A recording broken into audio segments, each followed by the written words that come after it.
This is Twit. I don't remember what made me think of this, but I was looking at some Microsoft announcement about AI, and I thought to myself, you know what?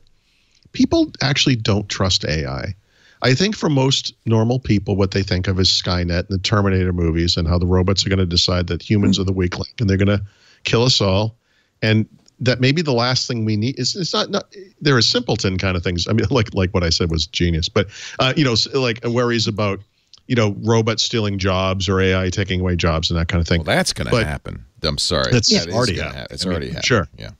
But I think there's a broader concern that is ethical in nature. Yeah, and that's legit. About AI. Yeah, that's legit. And it is legit. And Microsoft, I mean, to their credit, they often speak of ethical AI, and they have put forward various ideas about maybe formalizing what ethical AI means somewhere, sort of like the Asimov, what is it, 5 laws of robotics or whatever, except an actual law in real life or something. And okay, that's fine. But I think the broader thing that is maybe more important and could take AI under its umbrella is this privacy stuff, And my recommendation to Microsoft, which I wrote up, is just that they should focus on marketing privacy instead of AI, even though they will still put AI in everything, Part of the kind of, it's not that I'm suspicious of AI personally. I'm actually not really that suspicious, but when you see how Microsoft is contorting itself to make everything look like AI,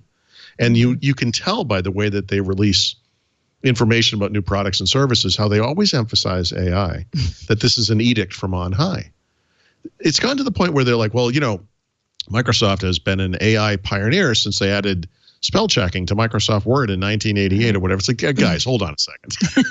That is not anything. That has nothing to do with AI. Nothing. No, and then it's like the boy who cried wolf, right? Like the more they do it, the more your eyes just glaze over when it is a real AI thing. Like it's like, oh yeah, more AI. Yeah. But privacy is something I think most people get and care about. Not Mary Jo, as I found out earlier today.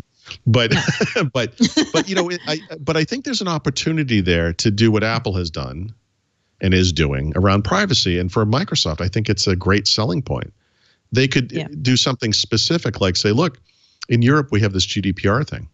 And it's a lot of people have, not people, but companies have complained about how hard it is to adhere to these rules and all of the nuances of it and where does it end and blah, blah, blah. Microsoft could just say, look, we're not going to just meet the needs of this thing. We're going to exceed them, and we're going to do it everywhere, not just in Europe. Well, I don't know. Did you see Brad Smith's top 10 list that he put out at the start of 2019, Paul? Brad Smith, the head of Microsoft General Counsel. I actually don't think I did. Okay, did he just number one, refute what I just said?